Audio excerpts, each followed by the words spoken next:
Hi, welcome back. I'm going to read this story called It's the Great Pumpkin, Charlie Brown. Every fall, the leaves on the trees turn brown and fall off the branches. Pumpkins grow big and plump in their patches. The air grows cooler, and the people start to think about their Halloween costumes. And every fall, Linus writes a very important letter. Dear Great Pumpkin, Linus writes, I'm looking forward to your arrival on Halloween night. I hope you will bring me lots of presents. Who are you writing to? Asked Charlie Brown. The Great Pumpkin, Linus replies. On Halloween night, the Great Pumpkin rises out of his pumpkin patch and flies through the air with his bag of toys for all the children. Linus's sister Lucy isn't happy that Linus is writing to the Great Pumpkin. You'll make me the laughing stock of the neighborhood, she complains. But Charlie Brown's sister Sally doesn't think Linus is crazy. She thinks Linus is wonderful. He is her sweet baboo. Wouldn't you like to sit with me in the pumpkin patch on Halloween night and wait for the Great Pumpkin? Linus asks. Sally is thrilled. I'd love to, she tells Linus. Later that day, Charlie Brown has a surprise waiting for him in the mailbox. I got an invitation to a Halloween party, he exclaims. Lucy thinks the invitation must be a mistake. There were two lists, she tells Charlie Brown, one to invite and one not to invite. Charlie Brown knows which list he was probably on, but he decides to go to the party anyway. On Halloween night, everyone is planning to go to the party except Linus. My blockhead brother will be out in the pumpkin patch making his yearly fool of himself, Lucy grumbles.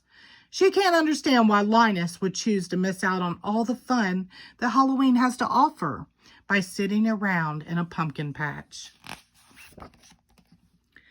Everyone puts on their costumes. Lucy is dressed as a witch. Charlie Brown is dressed as a ghost, but no one can tell what he is supposed to be because he had some trouble with the scissors. Sally is also dressed as a ghost, and so is Schroeder. They figured out how to use the scissors just fine. Pigpen is dressed as a ghost too. Everyone can tell which ghost he is because of the cloud of dust that surrounds him. Snoopy walks by, also dressed in a costume. Who in the world is that? Asked Lucy. He is World War I Flying Ace, Charlie Brown explains. Now I've seen everything, Lucy says. Lucy declares that everyone will go trick-or-treating first and then go to the Halloween party. As they pass by the pumpkin patch, Linus sees them and gets excited, thinking they have come to wait with him. Have you come to sing pumpkin carols with me? He asks. You blockhead, Lucy yells at her brother. You're going to miss all the fun just like last year. Don't talk like that, Linus cries. The Great Pumpkin will come because I am in the most sincere pumpkin patch. Oh, good grief, Lucy exclaims. She marches off with her friends. It looks like no one wants to join Linus in the pumpkin patch to wait for the Great Pumpkin. Except, what about Sally? Sally is torn. She doesn't want to miss out on all the fun of trick-or-treating and a party, but Linus is her sweet baboo. What should she do? Sally runs back to the pumpkin patch. I'm glad you came back, Linus tells her. You'll see the Great Pumpkin with your own eyes. Linus is positive that the Great Pumpkin will pick this patch. Why wouldn't he? The Great Pumpkin chooses the most sincere patch to visit every year. And how could a pumpkin patch be more sincere than this one? Sally hopes Linus is right. Meanwhile, the rest of the kids go trick-or-treating. Tricks or treats, money or eats. They yell at the first store. Everyone compares what they got. I've got 5 pieces of candy, brags Lucy. I got a chocolate bar, exclaims Patty. I got a quarter, says Violet happily. I got a rock, says Charlie Brown sadly. And that happens at every door.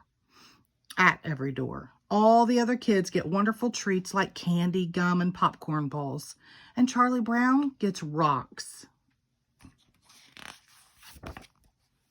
Lucy decides they have done enough trick-or-treating and it's time to go to the party.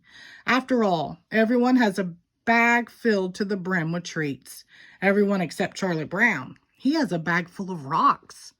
On their way to the party, they pass by the pumpkin patch again.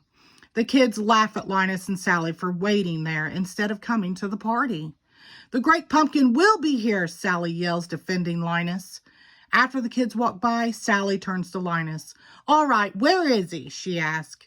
"He'll be here," Linus assures her. "I hope so," Sally replies. "Think of all the fun we're missing." And the Halloween party is a lot of fun for everyone except Charlie Brown. At first, Charlie Brown thinks his night is looking up when the other kids ask him to be the model for the jack-o'-lantern. That sounds like a great honor. But then he realizes that being the model means having Violet draw a big pumpkin face on the back of his head. Meanwhile, in the pumpkin patch, Sally is growing tired of waiting for the great pumpkin. "If anyone had told me I'd be waiting in a pumpkin patch on Halloween night, I'd have said they were crazy," she complains. Just then, she and Linus hear a rumbling noise. They see a shadow emerging from the pumpkin patch. "It's the great pumpkin!" Rising up out of the pumpkin patch, Linus yells. He is so excited to see the great pumpkin that he faints.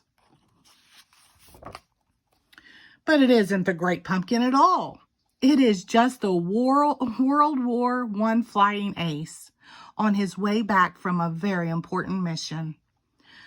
Linus wakes up and asks Sally what happened. "I was robbed," howls Sally. "Halloween is over and I missed it." She stomps out of the pumpkin patch, leaving Linus all alone to wait for the great pumpkin. Linus falls asleep waiting, and later that night, Lucy comes to bring him home and tuck him into his warm bed. The next day, Charlie Brown tries to make Linus feel better. "Don't take it too hard that the great pumpkin never showed up," he tells his friend. But Linus doesn't feel let down. "Just wait until next year," he tells Charlie Brown.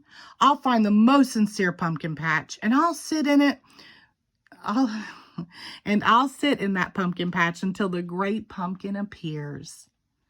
The end. Thank you.